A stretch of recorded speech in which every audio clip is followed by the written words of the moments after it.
Hello बच्चों। तो आज एक हम लोग इम्पोर्टेंट टॉपिक को डील करने वाले हैं। हाँ, pair of linear equation.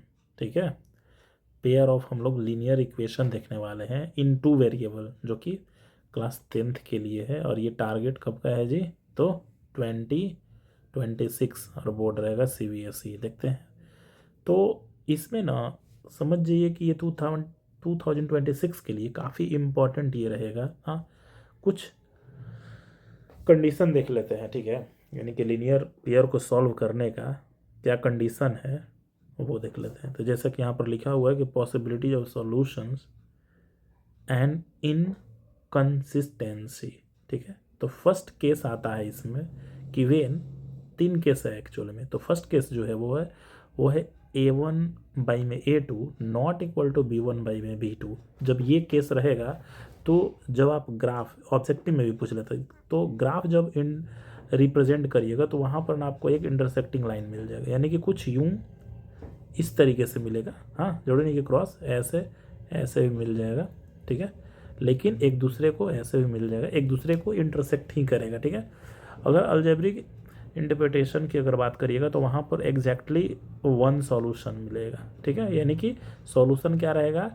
Unique रहेगा। हाँ, और वो कहने का मतलब कि x का कुछ वैल्यू आएगा और y का भी कुछ वैल्यू आएगा। ठीक है, नेक्स्ट अगर बात किया जाए कि कंडीशन फॉर सॉल्वेबिलिटी, तो वहाँ पर उसको क्या माना जाता है? कंसिस्टेंट माना जाता है। याद रखिएगा कि A1/A2 not equal to B1/B2 का जो कंडीशन है वो क्या माना जाता है जी?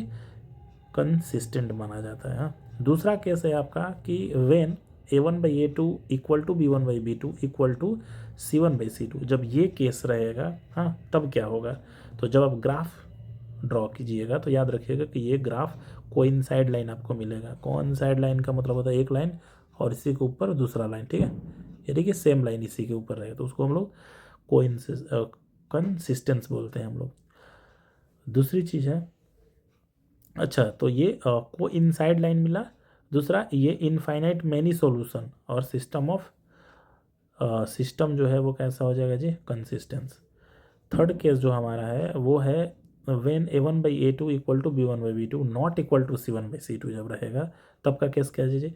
तो ग्राफ जब आप ड्रॉ करेंगे तो वो पैरेलल लाइन मिलेगा। ठीक है, पैरेलल लाइन मिलेगा और उसे हम लोग नो सॉल्यूशन के केस में रखते हैं। हाँ, और ये इनकंसिस्टेंट माना जाएगा। कहने का मतलब कि जो पहला केस देखिए, पहला केस कंसिस्टेंस, ये भी कंसिस्टेंस, और थर्ड वाला केस जो है वो इनकंसिस्टेंस। हाँ, तो ये बिल्कुल ही आप लोगों को याद में रखना है। ठीक है, और ये टॉपिक काफ़ी इंपॉर्टेंट है। बस इतना समझिए कि इससे 1 या 2 मार्क्स का क्वेश्चन, जो 2 मार्क्स मान के चलिए, आना ही आना है। ठीक है, तो इसी तरह से मिलते हैं हम लोग किसी नेक्स्ट वीडियो में न्यू कॉन्सेप्ट के साथ।